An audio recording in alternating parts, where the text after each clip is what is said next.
antisocial personality disorder, abuse, the whole necrophilia, everything. Okay, so Theodore Bundy was born in Burlington, Vermont on November 24th, 1946. Bundy started life as his mother's secret shame, as his illegitimate, out-of-wedlock birth was a disgrace to her super religious parents. Eleanor Louise Caldwell, who went by Louise, thank you, Shark, delivered Ted at a home for unwed mothers in Vermont and later brought her son to her parents' home in Philadelphia. Now, to hide the fact he was an illegitimate child, Bundy was raised as the adopted son of his grandparents, and he was told that his mother was actually his older sister. Now, he did not know this until he discovered his birth certificate. I'm going to turn off my notifications because they're getting in my way of my screen when I'm trying to record. He was only found this out when he was given his birth certificate. Hey, the big guy, what's up? Eleanor moved with Bundy to Tacoma, Washington a few years later and soon married his stepfather, Johnny. Louise was only 22 years old and unmarried when she gave birth to her son, Ted. Now, Ted's father, it's not really 100% known, and it may never be known, who his biological dad was. It may have been Lord Marshall, an Air Force veteran and Penn State graduate, according to this one woman named Anne Rule, who was a coworker of Ted's when he worked at a suicide hotline. I kid you not, this man worked at a suicide hotline. Over in the book Stranger Beside Me. Other sources say that Ted's father's name was maybe Jack Washington, while some rumors even said that his grandfather may have been his biological dad. But because his birth certificates list his father as unknown, we just don't know. Now, I'll get more into the suicide hotline thing later, too. In 1951, Louise married Johnny Bundy. While Ted took his name, he reportedly didn't have much respect for his stepfather, whom he resented for being too educated and working class, even though his stepdad tried to make him feel welcome. He did, however, idolize his abusive grandfather, who would beat both his wife and his mom, or Bundy's mom, you know what I mean. Johnny and Louise had several children together. Bundy appeared like he came from a content working class family, but he was, even as a toddler, very strange. At only 3 years old, he had an interest in knives, and one time, his aunt woke up to him. Now imagine this, a 3-year-old staring down at you, and you've realized that they have placed knives all around your sleeping body. That is what his Aunt Julia woke up to. He was known as a smart but shy child, and he did well in school, but not really with his peers. When he was in his teens, his behavior got really dark. He would peer through people's windows and steal things. He also had an interest in detective novels and violent pornography, which we'll also get to later, if Bigo does not ban me for it. It is suspected that at 15, he murdered Anne Marie Burr, who was only 8 years old. She lived only 10 blocks from Bundy, and at the time worked as a paperboy. Witnesses would say she would kind of follow him around like a little lost puppy and stuff. The last time her parents saw her was when she awoke to tell her parents her little sister was sick. The next morning, her window was wide open, and she was just gone.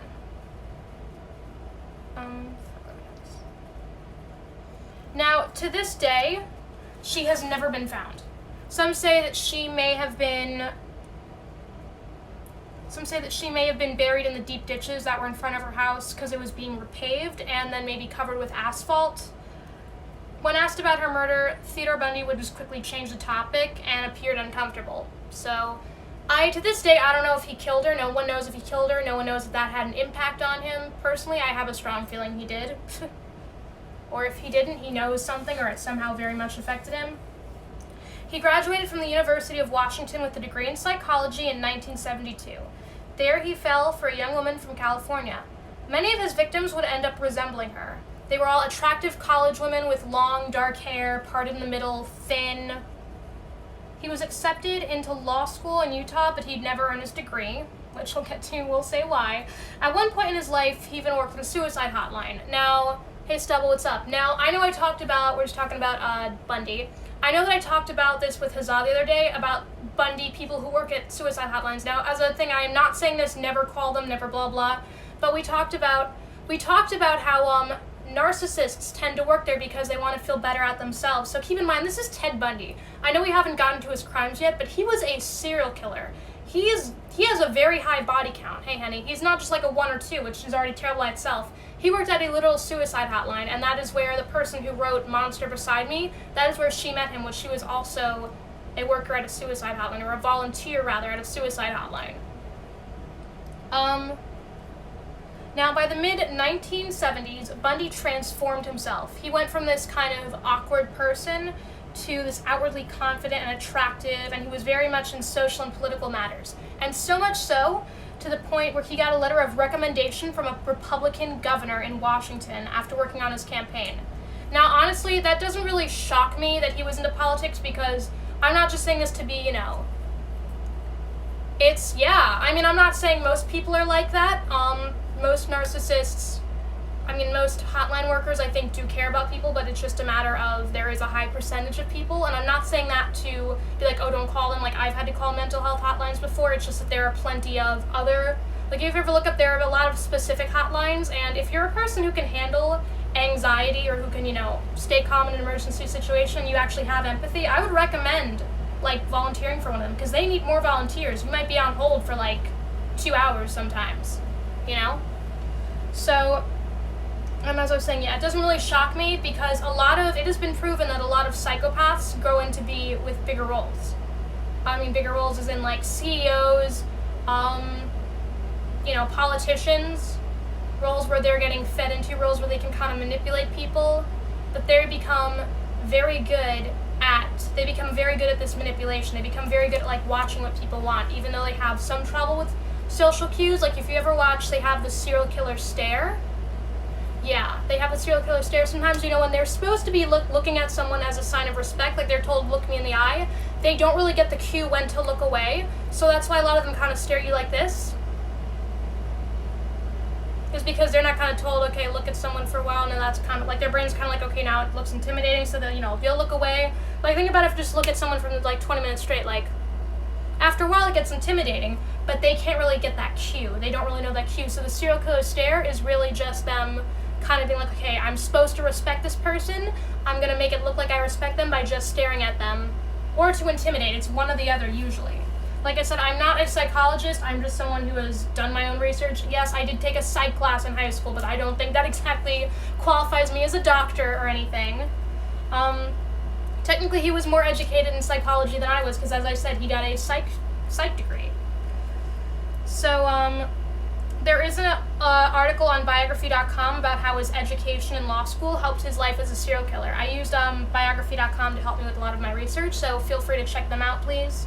On January 4th, 1974, Joni Lenz, the name given to the victim of Karen Epley for her privacy at the time, became one of the only women to survive his brutal attacks. She was raped with a bedpost, which caused her massive permanent damage that was both physically and mentally traumatic. With her roommate unaware of the attack, Epley lay in a pool of her own blood for somewhere between 18 and 20 hours before she was discovered. At first, she was unable to remember what happened, and her dad told her it had just been from a bump on the head. The brutal beating would leave her with permanent brain damage, a loss of 50% of her hearing, 40% of her vision, and a constant ringing in her ears. She said she also suffered from epileptic fits, but has overcome those over time. For years, she stayed out of the spotlight, preferring to live her own life in privacy. And Joni was known as a shy girl with absolutely no enemies. She's done other interviews on it if you ever want to see. Just like I said, please remember to be respectful. These are real people I'm talking about. It's not fictional characters. 25-year-old Linda Ann Healy, a law student, did not survive. Linda was a popular student at her college, and gave weather and ski reports on the local radio stations. When she was sleeping in her room with 5 women in the other room, which was supposed to be as safe as it can possibly get, Bundy broke in, and he killed her with a crowbar, removed her bloody nightgown and hung it up, redressed her, and wrapped her in a sheet. Afterwards, he remade her bed and walked out. Linda disappeared on 31st January 1974. It was because she didn't show up for her radio station job that morning. People realized she was missing. Initially, this did not alarm the police, even though it did concern her parents, but They were forced to review their scans when 7 other young female students, all had very similar resemblance, middle part, dark hair, thin, attractive, college-aged women, disappeared over the next few months. The bodies of the 2 girls were later identified as Janet Ott and Denise Naslund, who both disappeared on 14th of July. Eyewitnesses that day remembered a strange man named Ted, arm in a plaster cast, who drove a VW Beetle. Now, I don't know if you guys ever watched Silence of the Lambs, but that is actually, there's a scene where the first girl who you see get abducted, that is where the inspiration was from, is you see Buffalo Bill with his arm in a cast, and he's trying to get something, and she's like, hey, do you need help? And he's like, yeah, can you just crawl in my van and help me pull it? That is, Silence of the Lambs was inspired by at least 2 serial killers, Ed Gein, who I don't know if I can even talk about, because, oh my god, what he did with the body is just, oh my god, and Ted Bundy, who we're talking about today. Now,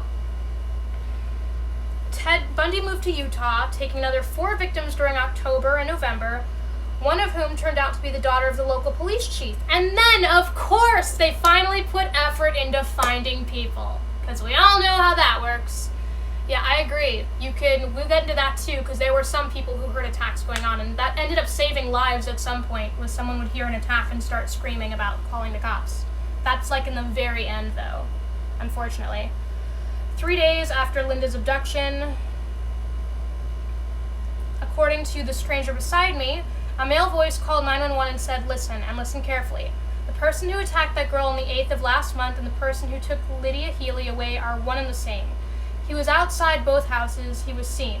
Police never got that caller's name. 14 months after her disappearance, her skull and jawbones were found on Taylor Mountain, about an hour's drive from her home.